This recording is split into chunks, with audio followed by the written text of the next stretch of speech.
Hello students, welcome to Eduara. First of all, I would like to introduce myself Shashank Pathak, faculty of history.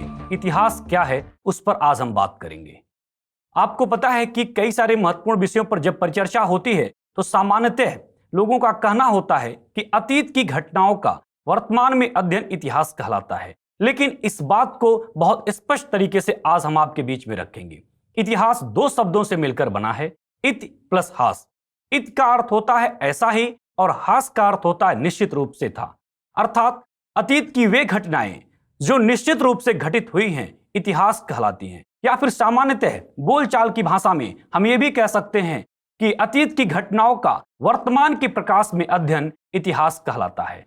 इतिहास विषय के अंतर्गत हम उन्हीं महत्वपूर्ण घटनाओं का अध्ययन करते हैं जो घटना निश्चित रूप से घटित हुई है। प्रश्न ये उठता है कि कौन सी घटना निश्चित रूप से घटित हुई है। तो हम आपको बता दें, इतिहासकारों ने किसी भी घटना के निश्चित रूप से घटित होने की तीन प्रमाणिक आधार तय किए। पहला पुरातात्विक, दूसरा साहित्यिक, तीसरा विदेशी यात्रियों की यात्रा वृतांत।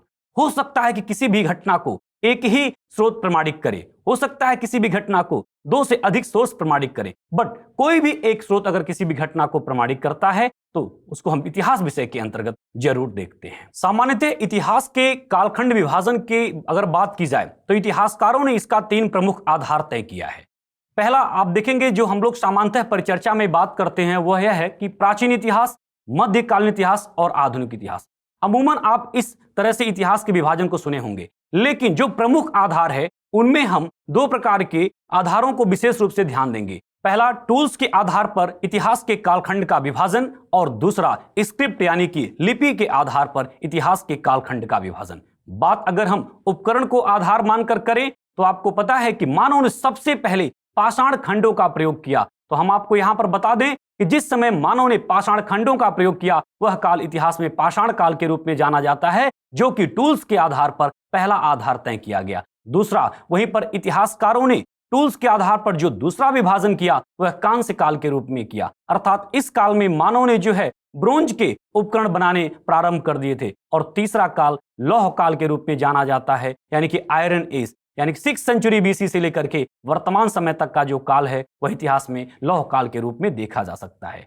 अगर हम लोग स्क्रिप्ट की बात करें यानी कि लेखन की बात करें तो लेखन के आधार पर यहां पर भी इतिहास को तीन पार्ट में डिवाइड करके विभाजित करके देखा जा सकता है।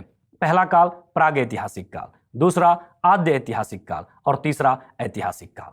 बात अगर प्रागैतिहासिक काल की करें तो इतिहास का वह काल जिस काल में बिल्कुल कोई लिपि नहीं थी, मानव पढ़ा लिखा नहीं था, एकदम आदिम समाज उसका था, ऐसे काल को प्रागैतिहासिक काल के रूप में जाना जाता है। वहीं पर अगर बात आद्य ऐतिहासिक काल की करें तो इतिहास का वह काल जिस काल का मानव पढ़ा लिखा तो है लेकिन उसकी लिपि को अभी तक इतिहासकार ठीक तरीके से पढ़ नहीं पाए, ऐसे काल को इतिहास में आद्य ऐतिहासिक काल के रूप में जाना जाता है। बात अगर ऐतिहासिक काल की करें, आप समझ गए होंगे कि इतिहास का वह काल जिस काल का मानव पढ़ा लिखा है और हम इतिहासकार उसकी लिपि को आसानी से पढ़ पा रहे हैं। तो यहाँ पर आप देख पा रहे हैं कि इतिहास को पढ़ने का जो आधार, इतिहास के विभाजन का जो आधार इतिहासकारों ने देखा वह महत्वपूर्ण रूप से दो आधार, लेकिन तीन आधारों पर भी हम लोगों ने बात की। पहला सामान्यतः प्राचीन इतिहास, मध्यकालीन इतिहास और आधुनिक इतिहास जो टाइम पीरियड के अकॉर्डिंग डिवाइड किया गया, और दूसरा टूल्स के आधार पर और तीसरा स्क्रिप्ट के आधार पर। तो इस तरह से स्क्रिप्ट के आधार पर